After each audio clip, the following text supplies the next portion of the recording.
Hi guys.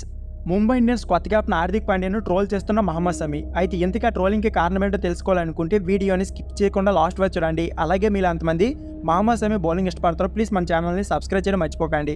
ఇక late చేయకుండా వీడియోని స్టార్ట్ చేసేద్దాం. ముంబై ఇండియన్స్ కొత్త కెప్టెన్ హార్దిక్ పాండ్యాపై విమర్శల పర్వం కొనసాగుతుంది. ఐపీఎల్ 2024 గుజరాత్ టైటన్స్‌తో మ్యాచ్లో అతను అనుసరించిన వ్యూహాలపై మాజీ క్రికెటర్లు ఆగ్రహం వ్యక్తం చేస్తున్నారు. ముఖ్యంగా జస్ప్రీత్ బుమ్రా వంటి మేట్ బౌలర్ సేవలను సరైన సమయంలో వినియోగించుకోలేదని విమర్శిస్తున్నారు. అదేవిధంగా హార్దిక్ పాండ్యా బ్యాటింగ్ ఆర్డర్లో 7వ స్థానంలో రావడానికి కూడా తప్పుపడుతున్నారు. ఈ క్రమంలో Team India senior pacer Gujarat Titans bowler Mohammed Shami స్పందిస్తూ హార్దిక్ను ఉద్దేశించి సంచలన వ్యాఖ్యలు చేశారు. క్రిక్ బాస్లో తన అభిప్రాయాలు పంచుకుంటూ ధోని ఎల్లప్పుడూ ధోనినే, అతన్ని ఎవరు మ్యాచ్ చేయలేరు.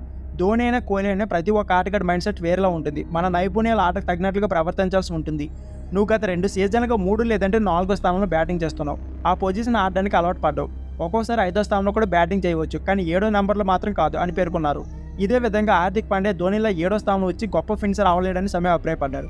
కాగా ఐపీఎల్ 2024లో ఐపీఎల్లోనికి ఎంట్రీ ఇచ్చిన గుజరాత్ టైటన్స్కు కెప్టెన్గా వ్యవహరించిన హార్దిక్ పాండ్యా అరంగేట్రంలోని టైటిల్ అందించారు.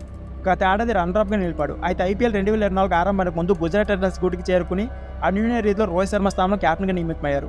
ఈ క్రమంలో గుజరాత్లోని అహ్మదాబాద్లో ఆదివారం జరిగిన మ్యాచ్లో 6 పరుగుల తేడాతో ముంబై ఇండియన్స్ ఓటమితో పాండ్యాకు చేదు అనుభవం ఎదురైంది. సీజన్ ఆరంభంలోనే పరాజయం అతను పలకరించింది. ఇక ఈ మ్యాచ్లో పాండ్యా 7వ స్థానంలో వచ్చి 4 బంతుల్లో 11 పరుగులు చేశారు. అంతకుముందు 3 ఓవర్లు చేసి 30 పరుగులు ఇచ్చి 1 వికెట్ కూడా తీసుకోలేకపోయారు. ఇదిలా ఉంటే గత 2 సీజన్లో పాండ్యా సారథ్యంలో గుజరాత్ ఆడిన మహమ్మద్ షమి గాయం కారణంగా తాజా ఎడిషన్కు దూరమైన సంగతి తెలిసిందే. సో ఫ్రెండ్స్, ఇది వీడియో.